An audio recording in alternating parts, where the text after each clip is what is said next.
Alors aujourd'hui, on s'explique ça, on va parler des applications mobiles. Donc, applications pour les téléphones intelligents et compagnie. Des applications, en fait, il y en existe plusieurs pour toutes sortes de domaines. On en a trouvé, celle qu'on veut vous présenter aujourd'hui, c'est pour aider les gens, en fait, avec leur santé sexuelle. Donc, aider beaucoup les filles avec la prise de contraceptifs, pour pas oublier, pour gérer le cycle menstruel. Aider aussi les jeunes à en savoir un peu plus sur leur sexualité, sur les nombreuses ITSS aussi qu'on retrouve. Donc, vraiment, on a essayé de faire un petit topo, en fait, des applications qui sont le plus utiles. Évidemment, c'est pas équivalent à ce qu'un médecin pourrait donner comme conseil, par exemple, et c'est pas non plus tout ce qu'on retrouve sur le marché, mais on va essayer de vous en présenter quand même quelques-unes aujourd'hui. Alors, commençons avec la première application qui parle des ITSS, VPH, le défi. Donc, en fait, c'est tout simplement un jeu avec un personnage et on pose des questions sur les différentes ITSS. Et le personnage, Émilie, c'est le virus en lui-même. En plus, pendant toute la vidéo, il est accompagné de son chat. Donc, vidéo quand même assez interactive et intéressante. En fait, on retrouve plusieurs questions comme les modes de transmission, les conséquences et comment se faire dépister, etc. Et qu'est-ce qui est bien, en fait, c'est qu'on ait une bonne ou une mauvaise réponse, on a quand même des informations sur le virus, donc c'est assez éducatif.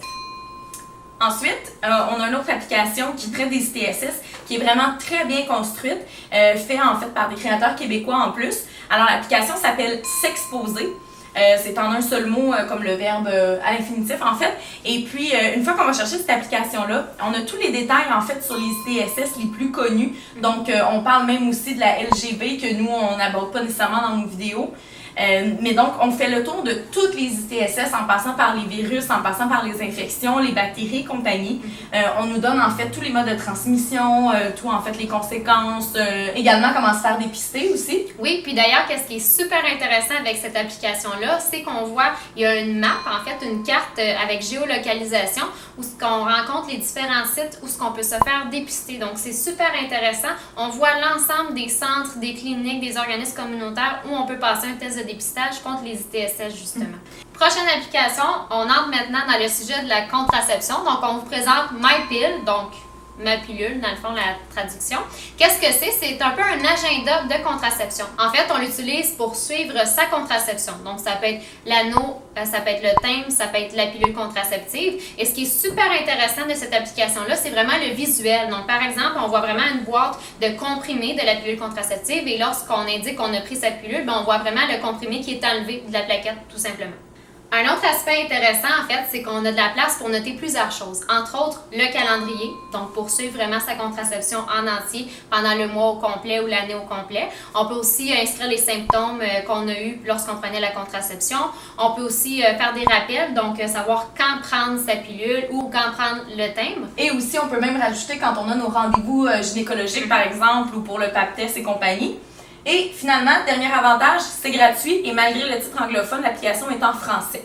Évidemment, si on souhaite en savoir plus sur ce sujet-là, on a un tableau comparatif sur notre site internet qui est disponible, onsexpliqueça.com. On a aussi des vidéos qui parlent de plusieurs moyens contraceptifs qui s'offrent à nous sur notre chaîne YouTube également. Maintenant, on aborde les applications qui parlent du cycle menstruel. Évidemment, il y en a des tonnes et des tonnes. Aujourd'hui, on va vous en parler d'une seule qui s'appelle FlowSmart, qui selon nous est une des plus complètes et des plus pertinentes. Oui, en fait, malgré son nom anglophone, FlowSmart, c'est quand même une application qui est en français. Donc, en fait, c'est facile d'utilisation, c'est clair. On peut noter plein de choses, donc au niveau des habitudes de vie, au niveau des habitudes sexuelles, au niveau des symptômes, de l'énergie, du sommeil. En plus, cette application-là va se connecter avec d'autres applications, en fait, des téléphones intelligents. Ça se connecte donc avec l'appli santé, également avec l'application Fitbit. Quand même très intéressante. On note la consommation d'eau, les heures de sommeil, la nourriture également, qu'est-ce qu'on mange et tout. Donc, comme c'est tous des éléments qui ont une influence sur notre cycle menstruel, alors c'est bien de pouvoir le noter à quelque part. Et surtout, ce qui est particulier de cette application-là, c'est qu'on n'a pas besoin de payer pour avoir une version premium pour pouvoir ajouter tous ces éléments-là, ce qui est le cas de la plupart des autres applications pour le cycle menstruel. Ben mon Dieu, ce qui est parfait cette application-là, parce que comment tu nous en parles, ça a l'air d'être l'application du siècle pour ce qui est des cycles menstruels. Écoute, ça fait quand même là, un petit moment que je l'utilise pour justement pouvoir vous en parler. Je dirais que le seul problème que j'ai noté à date, c'est au niveau en fait de la prise de contraceptif en continu. Il y a plusieurs filles qui font ces méthodes-là. Par contre, l'application ne permet pas d'avoir un contraceptif qu'on prend sur plus que 28 jours. Fait que c'est à peu près le seul des avantages que j'ai vu là-dedans. Ensuite, On passe encore à une autre section, celle du calendrier. Donc, l'application qu'on vous présente s'appelle Monthly Cycle. Donc, même si le nom est en anglais, on a l'application en français aussi. C'est vraiment pour suivre le cycle menstruel sur un calendrier. Évidemment, on vous montre cette technique-là dans une autre de nos vidéos qui parle des méthodes contraceptives naturelles, donc avec le calendrier. Donc, c'est vraiment qu'est-ce qu'on retrouve dans cette application-là. Ce qui est intéressant aussi, c'est qu'on retrouve différents tableaux pour noter plusieurs choses, dont les règles, l'ovulation, le mucus, le poids, la température et plusieurs autres données. Bref, ce qui est le fun en fait avec cette application-là, parce qu'on sait que le calendrier, on le retrouve dans la plupart des applications de cycle menstruel dont on parlait plus tôt. Alors, d'avoir une application vraiment qui se concentre sur le calendrier, ça peut être utile, oui, comme méthode contraceptive, mais aussi, surtout, pour mieux se connaître, mieux connaître son cycle menstruel et parfois pour aider lorsqu'on veut tomber enceinte. Alors, pour la prochaine application, on parle du Kegel Trainer. Donc, qu'est-ce que c'est? C'est une application qui permet une introduction aux exercices qui visent à raffermir les muscles du plancher pelvien. Qu'est-ce que c'est les muscles du plancher pelvien? Non, ce n'est pas un nouveau type de plancher stratifié chez Rona. C'est vraiment les muscles qui sont autour des organes génitaux, donc le pubis, le coccyx, l'anus, la région génitale qu'on retrouve ici. Pour faire un petit topo, ici on a l'anus, on a le vagin ici, l'ouverture du vagin, ça ce sont des os. Donc on parle des muscles qui sont tout ici, donc dessinés en rose sur notre planche anatomique. Évidemment, il s'agit d'une planche anatomique féminine, donc c'est bien important de comprendre le dessin ici. Ça ressemble beaucoup chez l'homme, donc on va retrouver l'anus aussi au même endroit avec le coccyx en bas ici. C'est juste que le bassin est un petit peu différent lorsqu'on part de là. Ce qui est bien aussi, c'est qu'on apprend aussi à mieux connaître les muscles de son corps. On peut s'en servir de cette application-là, bien sûr, après un accouchement, par exemple, pendant la ménopause, pour ce qui est de la rééducation périnéale qu'on appelle. Donc, ça peut être la rééducation de la vessie, par exemple.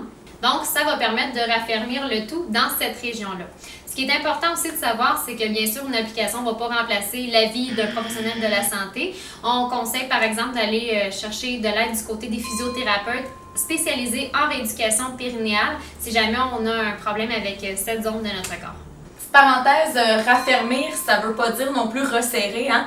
On entend parfois certaines histoires, donc sans entrer dans les détails, ce qu'on veut dire avec ça, c'est que quelques exercices par jour, ça peut aider au niveau des muscles du plancher pelvien, mais ce genre d'exercice-là de Kegel, par exemple, ça va pas nécessairement venir resserrer l'intérieur du vagin, on veut que ce soit très clair.